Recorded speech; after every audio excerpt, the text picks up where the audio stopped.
La fête depuis la fin d'après-midi au siège du PNDS, le parti au pouvoir au Niger. Leur candidat, Mohamed Bazoum, vient d'être proclamé vainqueur du second tour de la présidentielle. C'est avec beaucoup d'émotion que je prends acte de cet état de fait. C'est aussi avec autant d'humilité que je rends hommage au peuple du Niger. Un peu plus tôt, la CENI, commission électorale, s'était réunie. Son président a prononcé les résultats du deuxième tour. Mohamed Bazoum l'emporte avec 55,75% des voix. Les résultats doivent être validés par la Cour constitutionnelle, mais il ne fait guère de doute que Bazoum, candidat du pouvoir et fidèle de Mahamadou Issoufou, sera le prochain chef d'État au Niger. Un parcours sans faute donc pour l'ancien ministre de l'Intérieur. Il a 60 ans, il s'est inscrit naturellement dans la continuité. D'emblée, il avait été désigné comme favori.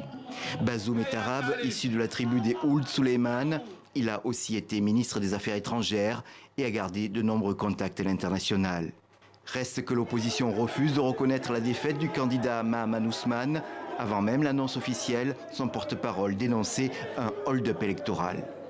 Les résultats qui sont en cours de publication par la CENI ne sont pas, dans beaucoup de cas, conformes à l'expression de la volonté du peuple. L'opposition réclame l'arrêt du processus et appelle à la mobilisation.